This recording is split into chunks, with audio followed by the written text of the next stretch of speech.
Shit, you made me jump. That can be pretty intimidating, huh? Today on review we are looking at Blades of Time for the Xbox 360, also available on the PlayStation 3.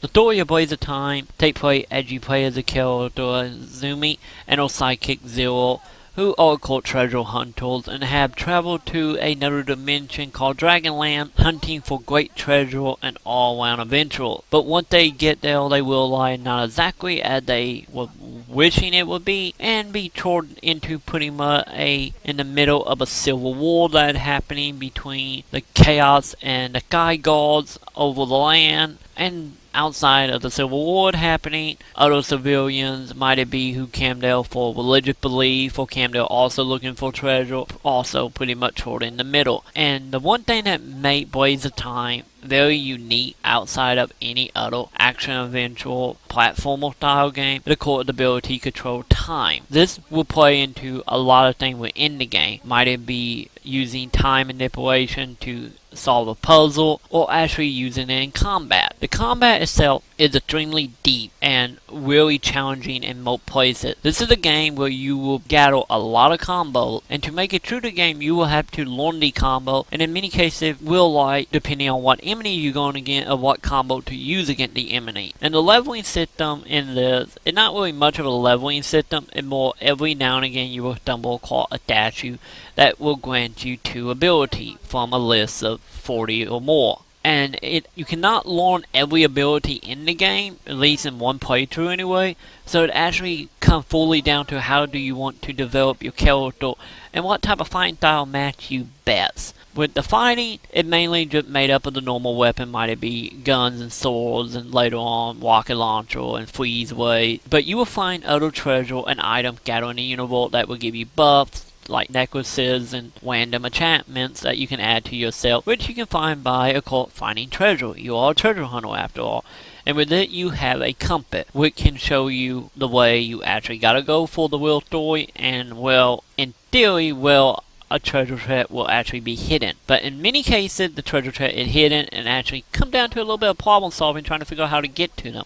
And some of them is just invisible, just straight out. And this is where we come down to manipulating like dimension and time around you.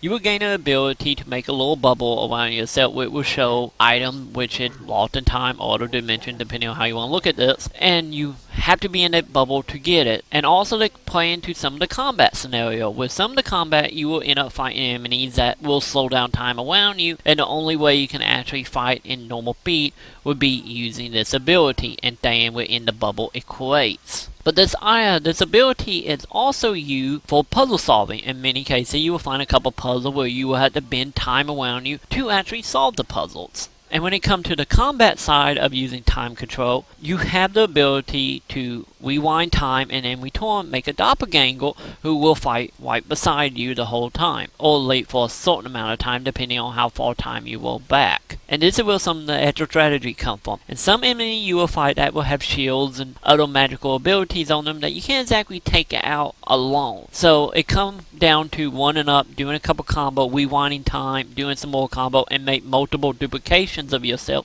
to help you fight these enemies. And in some cases it can make the game extremely chaotic, but at the same time you do not lose track of what's happening around you. This is a fantastic game when it comes to the combat itself, with only one downside, which would be the actual guns. The guns are extremely really unresponsive, and in many cases really a little chaotic to use and just doesn't feel like quite the board. You can move while shooting of course, but in many cases your guns seem either too loose or too tight in many ways.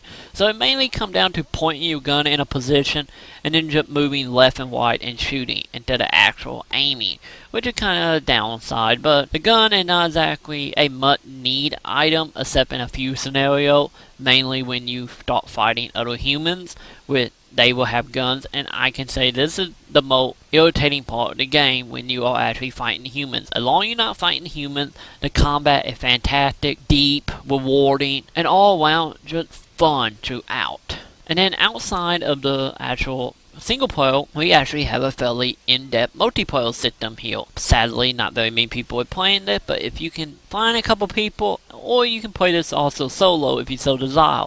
And how it works is set up pretty much like Dynasty Warrior with tower defense. You will have towers scattered across the landscape, and then your army versus a NPC army or another character army, which if you play against another person, they can play 3 random characters. You will find within the single player game can also be playable character in multiplayer. And how that work is you're going to go across the map destroying tower to try to get to the enemy base to destroy it. And in between then you will also have random bosses that will spawn farther and farther into the enemy territory you get to actually keep the challenge up. And then you have PvP, which works pretty much the same way. Instead of actually doing a co-op tower defense game with a friend, you will do PvP where each of you will have your own territory and you fight to destroy each other's basic forts. And then on top of that, you will get wounds and medals that actually add something to the game. You have multiple medals you can get for doing many random things. And then in return, if you collect enough of these, you can actually use them to make new weapons and items to use for your character and give you more buff within the multiplayer game. So the multiplayer can get extremely deep. It's just sadly not really anyone is playing it, which is kind of a downside aside for a multiplayer game that is unique and actually fun. So overall, I have to give Blades of Time a 4 out of 5.